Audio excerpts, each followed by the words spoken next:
There's lots of topics we didn't get to hit. We didn't get to talk about things like taxation as much as we want to, things like welfare and immigration as much as we wanted to, things like that. But one thing that we didn't get to talk about, I think it's important, and I want Eric to field this question: when is it right to rebel against the government?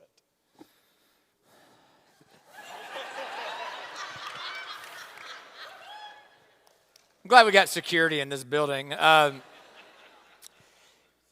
So Romans 13, Morgan talked about obey your government leaders. And that naturally leads to the question of, in everything, in every circumstance, in every situation? And the answer to that is no. Your obedience to the government is expected of you so long as your obedience to the government doesn't become disobedience to God. Okay? That's the clear directive. So when the government says that you can't meet and gather together as a church because there are people with colds and you need to not gather, at some point the church has to say, well, we've got a command from God to gather and worship together. And if we believe there's justification for disobeying because there's enough evidence to say this is not a just command, a just law. If it's a just law, then we would obey it, right? If it's an unjust law, we would say, well, God's given us an alternative command that we must obey first. And there's plenty of precedent for this, guys, by the way. Rahab disobeyed, the rulers in her city to save the spies. Pharaoh's daughter saves Moses and the Hebrew children when they were told to murder all the Hebrew children. The midwives rebelled. Pharaoh's daughter rebels. And why is that? Because the murdering of children is a greater command than the command that the government gave to murder them, right? And so it requires some wisdom. You don't want to just say, well, I don't want to do it, therefore, I'm going to rebel against the government. You are expected to obey the government so long as your obedience isn't disobedience to God. And I think that's the metric. Yeah, it's good. One of the things I didn't get into that I would have liked to in my session is the government has an obligation to obey God, and any act that goes beyond the bounds of its authority is illegitimate. And so there is a category of illegitimate things that are illegal. And as a Christian, you can have a clear conscience before God in disobeying illegitimate acts. At the same time, you have to be willing to accept the civil consequences of doing so. Correct. All right. First question, how should we consider what the Bible teaches about caring for the least of these? So what is the government's role in caring for immigrants and orphans and the elderly?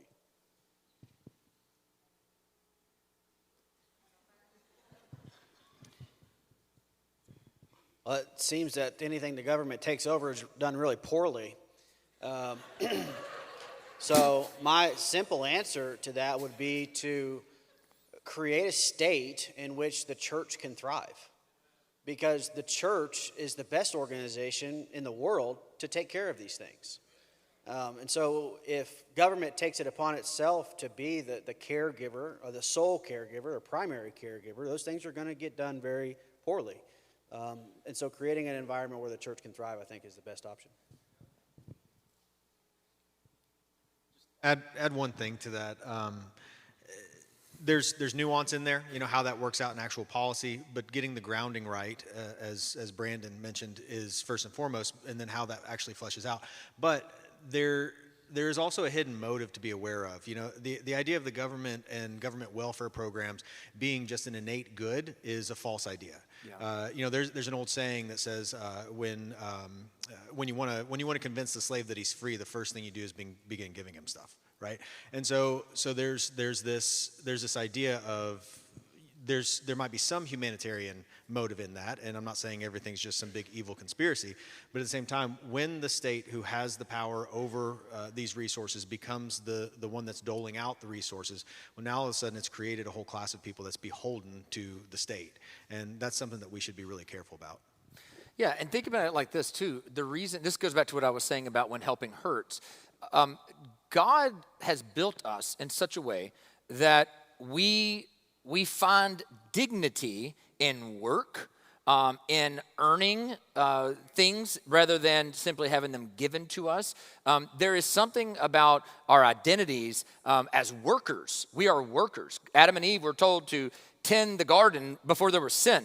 Work and sin are not synonymous. Work existed before the fall, and it was considered a good. We're made to be workers, and the result of that is that work helps not only to provide, but gives us a dignity and honestly a self-worth about ourselves that is stripped away from us when we are actually de-incentivized from working, and we lose both the dignity and the freedom.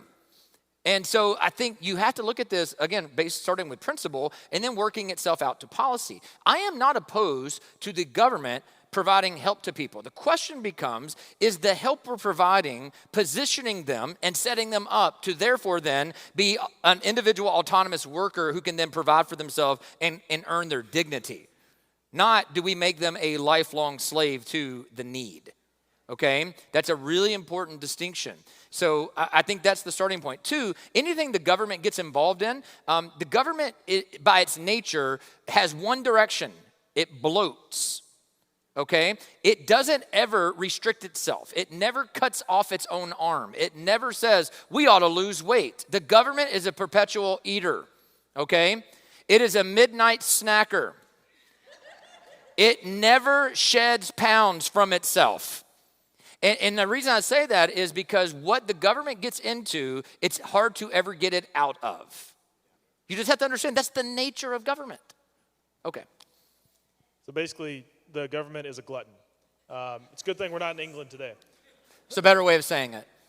All right, so Hey, Morgan, just a plug on your talk, though. So this is, we'll never get anywhere like this. I'm so sorry. But making this really practical for Morgan's talk on general equity.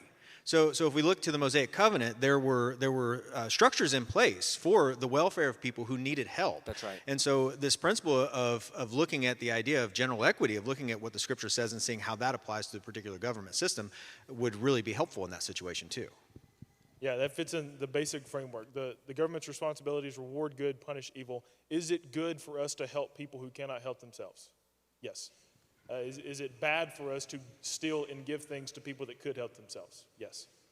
Okay, excluding Wilberforce from the Cloud series this year, who are some Christian figures we can point to that help us understand this? And this is a two-part question. The second question, will the speakers be at the men's ministry chili cook-off in 2 weeks? And the answer is yes. Are there Christian figures in history we can point to? For learning about political engagement. Christian figures throughout history we can look at. I think one person would be Abraham Kuyper. He was mentioned in the message. Abraham Kuyper was the prime minister of the Netherlands in the 1800s. He was a strong Christian theologian. He wrote theological works. He was also literally the prime minister of a nation. And he believed that those were not two different things. It wasn't like here's him being a Christian and then here's him being a politician. He believed that part of his role as a politician or as a Christian was to bring about the flourishing of the nation through different policies and different laws and avenues. And so that's how he led. But he was involved in politics his whole life. So I think Abraham Kuyper is a great example. John Calvin literally addressed not only the government of his day and was involved in the government in his day. Geneva flourished under Christian provision. In fact, if you go look at the Christian institutes and you look at the preface, who is it addressed to? The King of France.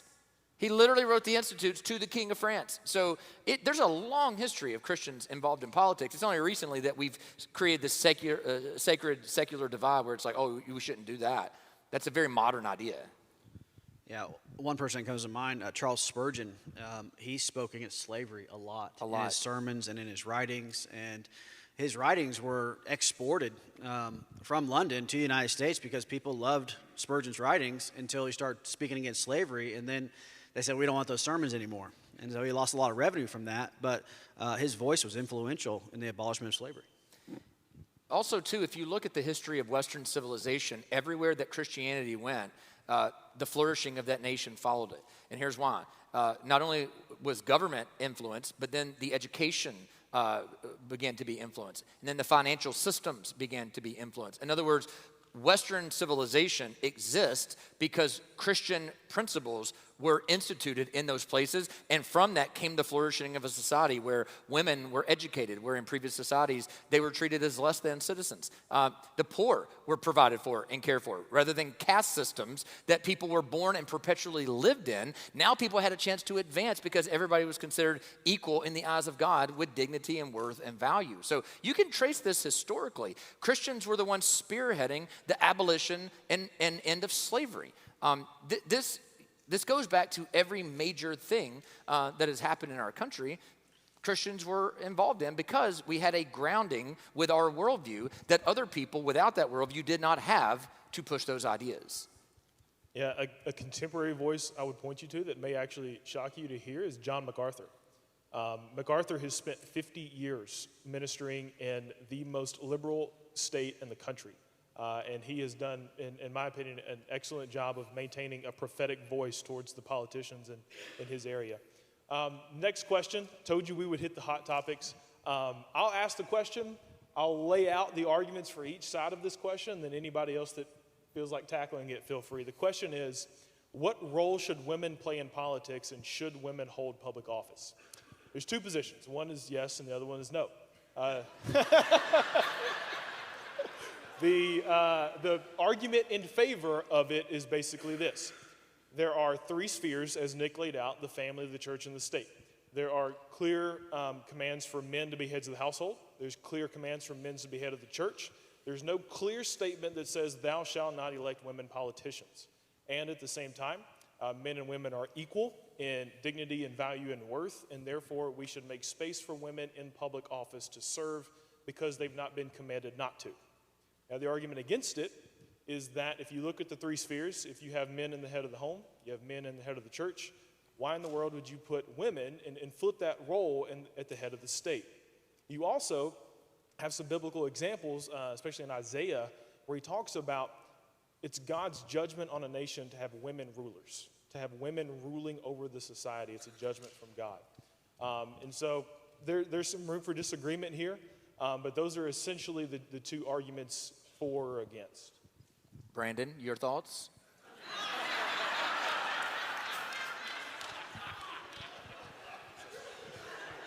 I mean, okay. I'm going to get canceled. We're not electing elders, so when we appoint elders in the church, we're doing so according to biblical passages, which clearly state that only qualified men can be elders. It's also clear, like he said, that men are called to lead in their household. Being that there is no clear command for women not to be elected, here's what I would say. Ideally, I would want to see a man in that office because men are inherent and natural leaders. It's inherent with us to lead women and children and other men. It kind of reverses the order of things when those things are flipped. Yeah. So you could say there's a creational mandate, right? A creational order. I think this is an open-handed issue. I don't have strong feelings either direction on this. I understand the arguments on both sides, and I'm not trying to play the squishy middle ground. I would just say this. I think there's an ideal, and then I think there is the reality on the ground. There are sometimes moments where a woman steps into leadership, and it's a blessing to the nation. Margaret Thatcher was an example of this in England. But just because it's got examples of blessing doesn't necessarily mean it's the ideal. So I think this is something that Christians should be open-handed about, honestly. It's a third-tier issue, honestly. But I understand why there can be passion on both sides of it. I don't care that much. Yeah, here's a really down-to-earth, practical way to think about this. We're in a fallen world. You got to deal with fallen issues. Would you rather have Marsha Blackburn or Tim Walz? Yeah. So that puts you in a pickle. No, but I didn't. But that's not a bad point, because here's the better rubric for me would be which one is more godly. Which one would be again, go back to the criteria we talked about earlier. Which one best would fit that? Not which one's man or woman, right? So I would rank higher the person who meets those criteria before I looked at their gender. Yeah, and I would say in an ideal world, we would have men leading in every single sphere of life. But we're not in an ideal world. We have to deal with what we So this question is posed towards the issue of separation of church and state. I would grant the fact that the church should have influence over the state. The question is posed, though, what about when that falls apart? So if we don't keep this separation of church and state in influence, if the church is allowed to influence the state, are we going to run into an issue with, say, an Islamic influence or a Buddhist influence on the state? How do we navigate that issue of having church and influence over state? Yeah, I mean, as I think both of you guys, you and Nick said in your messages, that a Christian nation would provide space for more freedoms for the unbeliever, more freedoms for those who hold different religious convictions, and that's what we want. It's not that we want Islamic law to be implemented in our country, but we want voices to be able to speak what they believe. Because the truth of the matter is, and this is why we did this debate 3 weeks ago, is the truth always wins. When you get into the public square and you're debating the issue, truth wins. And so if you have a Muslim and a Christian trying to debate which policies and which beliefs are going to lead to human flourishing, the Christian's going to win that. And I think that we want that because, honestly, the best way to see truth is in light of error. And so I want all the voices. Bring them on, because the Christian worldview is rock solid, and it's the only consistent worldview. Yeah, and just to make it super practical, this idea of separation of church and state is a jurisdictional separation of power and purpose, not a separation of influence, not a separation of morality. I prayed this earlier, but it was actually in my original manuscript. I just want you to imagine that Joe Biden held a press conference today in possession of all of his mental faculties, and he said, I want to address the American people, and I want to let you know that I have come to faith in the truth of the gospel of Jesus Christ, and that I understand that I have let passively or actively evil slip into our government, and I'm going to begin changing the way that I'm leading our country with the time that I have left. I'm going to seek to answer the question with every policy that comes across my desk, what will honor the Lord Jesus Christ more? Every believer in this room would celebrate. There wouldn't be anybody in this room saying, oh, no, but what about separation of church and state? We'd be like, this is amazing. Joe Biden got saved, and Joe Biden wants to honor God. And so, like, all those other questions about, well, what happens when the 10th domino falls? Well, that happens when the 10th domino falls. But we got to get the first domino to fall first, right? We got to get to a point where we're saying it is a right thing for our nation to honor the one true God, and then all the whatabouts have to come after that, which incidentally is exactly what the framers did. This is exactly how the Constitution was written, so that we have this initial document that we're basing everything on, and then as these whatabouts come up, well, that's the amendment process. And so we figure, okay, how do we protect against this? And and this is the way that this government has been so successful for the couple hundred years that we've had, as long as we maintain this form of government. Something, though, that Nick just alluded to that I want you to catch, when we talk about the government, when we talk about the president, a senator, the representative, right? The state, the city, the mayor, all these titles of these agencies. Guys, at the end of the day, the government is people. It's still just people. The president is a person. How do you separate church and state? Well, at the end of the day, if the church does its job of evangelizing and discipling and witnessing, and we make Christians into actual Christians, then the government will be infected by that and influenced by that. You know why? Because the government's nothing but people. The mayor is actually Randall, right? Randall's a person. Randall thinks and makes decisions and is influenced by his worldview. If you want to affect the mayor, affect Randall, the person, with the gospel, with the Bible. And this is from the micro all the way to the macro. That's how the Christian makes influence on the government. It's not by us, dictating. It's by discipling. This is why the church has its role and the government has its role. But never forget, at the end of the day, government's just people. It's just people. And so if we want to influence the government, influence people with the gospel. Yeah, this will likely be our last question. When thinking about God granting authority to the government, every civil authority has been placed there by God, and their authority comes from God. How do we reconcile that with governing authorities who behave in evil manners, like Hitler or Stalin or Genghis Khan? How do we reconcile? This is almost the sovereignty and responsibility debate. How do we reconcile God putting men in position and giving them authority and then allowing them to abuse that authority. Yeah, I mean, this is the context in which the New Testament was written. You had emperors that demanded worship, emperors that saw themselves as gods. And what did Paul tell the churches? What did Paul instruct Timothy to instruct his church? Pray for your leaders. Pray for them. What did Peter say to the Christians in exile? Submit. Submit to your rulers. Obey the government. This doesn't mean that they're good, and it doesn't mean that God approves of them. But when you have a situation like a Hitler, just because we can say in one hand God has appointed all rulers and kings doesn't also mean we're saying God approves of everything that they do. We know that God has the ability to ordain evil. And I know that really scares a lot of Christians, like, oh, how could you say God ordains evil? That doesn't mean God is the cause of evil. That means that he's in control of evil, and he uses evil for good. And though you might not understand it in the time that it's occurring, the Lord is sovereign over all, and everything is working towards the appointed ends for his glory and the good of his people, even in Adolf Hitler and an emperor in Rome. Yeah, at the same time, you can say Hitler is in this role by the providence of God. You can also say that God loathes Hitler and what he's doing. Well, They're not at odds with each other. A great example of that, God raises up Assyria to judge Israel, and then God judges Assyria for judging Israel. That's right. So he raises them up, uses them to judge his people, and then he punishes them for the very thing they did because they weren't doing it. They didn't say, okay, God's my master, I'm going to obey him by going and slaughtering Israel. They did that because that's what they wanted to do, and God is sovereign over the hearts of men and over the hearts of rulers, and he uses that for his purposes, but then he holds them accountable for their choices. So the question that you have to ask yourself is, how much evil is God restraining in our leaders? And what happens when he gives them over? When he gives them up to their lust and to their wickedness? You see what you saw in some of the lifetimes of people still living today, right?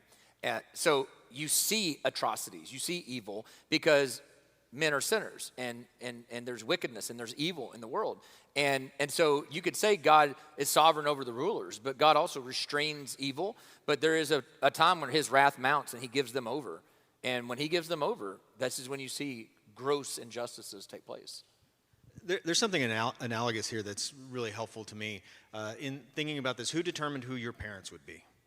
Right, God did, right? You have the parents that you had because God determined who you would be born to. And God's ideal command for you is for you to honor your father and mother, for you to obey your parents. And so the same question flipped around with the state could be posed to the family. How can God say that he's the one who determines who our parents are and that we should honor them when there are parents in the world who beat their children and hurt their children? Right? So it's the same question. Right. But the idea is in the family relationship, we understand that there are some implications there that just like we're only to obey them and as far as they're not asking us to sin, but there's also this sense in which, well, there might be some room for disobedience when it's for my good, like right when I could be harmed.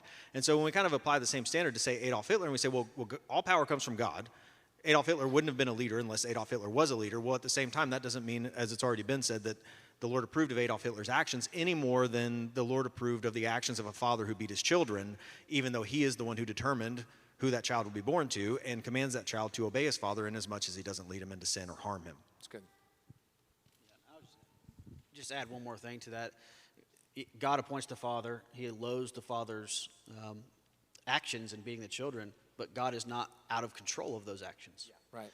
I think that's important to know as well, is that God appoints Hitler, but God loathes the actions of Hitler, but he is not somehow just like, well, I wish I could change it.